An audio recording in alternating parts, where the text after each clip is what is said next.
The most important conversation you will ever have in your fucking life is the one you have with yourself. You wake up with it, you walk around with it, you go to bed with it. Eventually, you're going to act on it, whether you're good or bad. You have to. That's why the whole thing about this book I have is about you. It is about you. It's strictly about you finding who you are. So many people die, live 100 years, never fucking know who they are. Never know who they are. You have to look in that mirror and know there's so much more in here, man. Because I can literally right now be a 300-pound guy spraying for cockroaches still to this day. If I did not look in that mirror and say, there has to be more to this. This can't be it. And then willing to go into it, dive deep into it, and give all I have to find it. So that's what all that's about. In the book, you tell people to make a list of everything working against them, every real, valid excuse. Right. Why do you have them do that? There's a lot of power in that list. So in that list of who you are, what makes you fucked up, all these other things, it goes back to, once again, accepting. You have to first accept it before you can fix it. A lot of people walk around, oh man, I'm good. I'm good. No, you're not. You have to accept what you're not. You have to, and people don't want to do that. And that's the only way you can fix it. You have to accept it first before you can go on the journey. A lot of folks never even start the journey, man. They never start the journey because they're living this fake life that who they want to be, they act like they are, but they're not because they haven't fixed all this stuff yet. You got to fix this first before we can start our journey in life. So that's why I have them make this list. You fix these problems, now your journey can begin because you no longer care about how people are judging you. When you care more about how someone's judging you, you're going to stay right there. There's no forward momentum. So that's the whole thing about that list. How do people go about using, I don't know if it's the accountability mirror, how do they go about addressing each of those issues? Each thing that is wrong with you has to be a focal point. You can't look at this gigantic list and say, I got to change all this shit. My God, this is crazy. No. You take off the first one. I want to be smarter. For me, that was my thing. I have to become more intelligent. I have such a severe learning disability, man. I can't retain shit. I had to now get that one thing and then strategize in that one problem. How can I do this? I'm not going to learn like you. I'm not going to learn like anybody else. How am I going to figure this out? So I then figured out, okay, where are my strengths here? Where are my weaknesses in learning? All right, man, how am I going to do this? And I figured out a way to do it by just strategizing. So how I learn to this day, if I have a big manual to study, I will have to get a bunch of spiral notebooks from the daggone store. And each page, I have to write each page out, maybe 10 times. So there was a 1,000-page dive manual that I got 18 months before I went to dive school. Most people, I'm not smart, I'm gonna go see if I can pass this test. I realized, hang on a second, I'm not smart. How can I get past this? How can I get through this obstacle? I need to acquire this book 18 months in advance because it could take me 18 months to write down each page over and over again to then put it to memory. So when the question came up, I had written that question so many times down on paper that I can recall, okay, page 71 was where I remember seeing this, and I can recall it that way. And that's how I did it. So you got to strategize on each problem you have in life. Slowly break down that problem. Don't think about all the problems you have, just one at a time. And before you know it, you fix all these problems, but you cannot focus on all of them. Just on the one thing at a time. A lot of us, mediocrity is everywhere right now. And we're all trying to find an easy way out. And we're judging ourselves. Let's say there's 10 people in this room and we're all mediocre.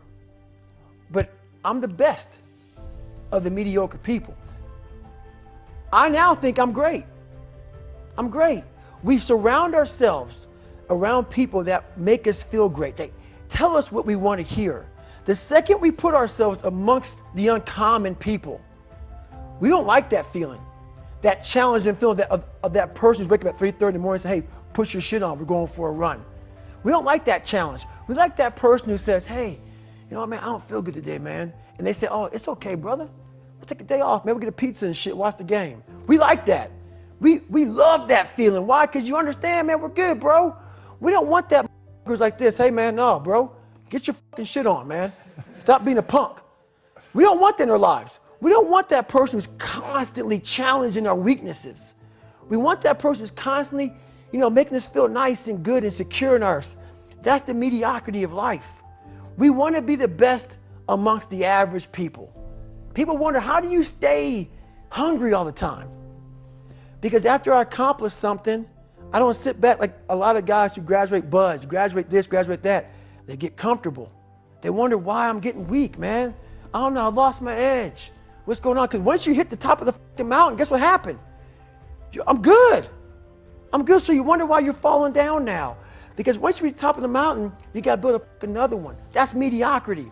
There's a lot of people in mediocrity who have a nice resume, but they're one-timers, man. They hit a one-time deal, they busted it open, got a lot of money, but they're good. You're mediocre now, man.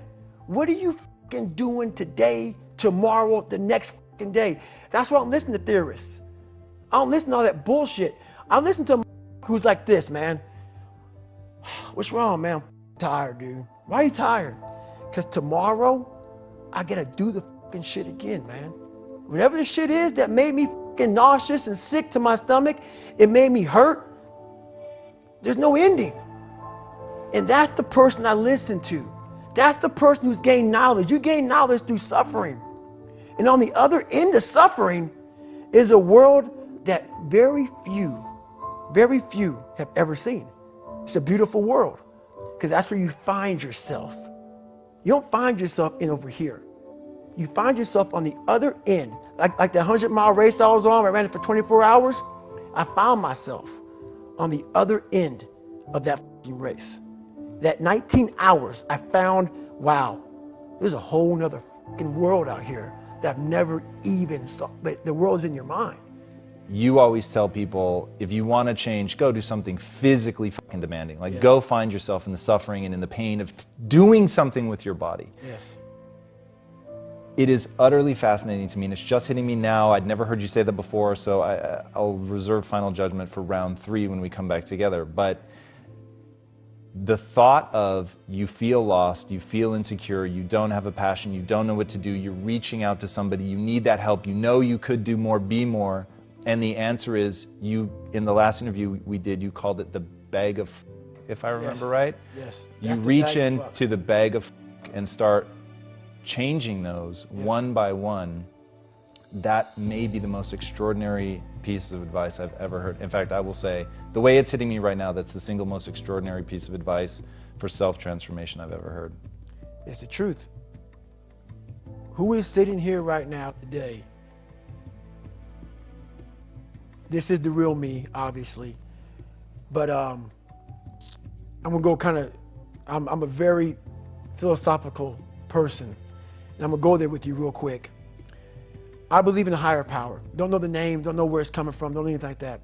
But I believe that this power, and visualize me real quick. Let's say it's a man up there or a woman, whatever, and they have a chart. And when you're born, they say David Goggins, born February 17th, 1975 at 6 a.m. They write the chart down because they can see everything. They know exactly what you're supposed to be.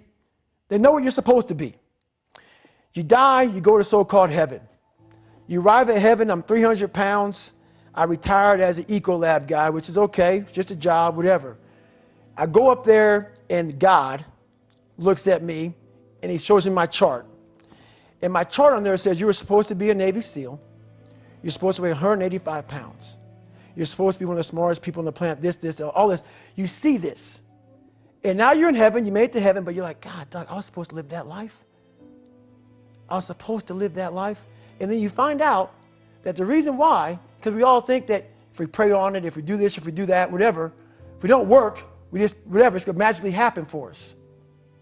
No, I believe that when I'm all said and done with, my whole job is to outwork the chart. Whatever the fucking chart says about me, the all-knowing power up there, I want to get up there and say, him look at me and say, I know everything. I didn't fucking see this. I didn't fucking see this.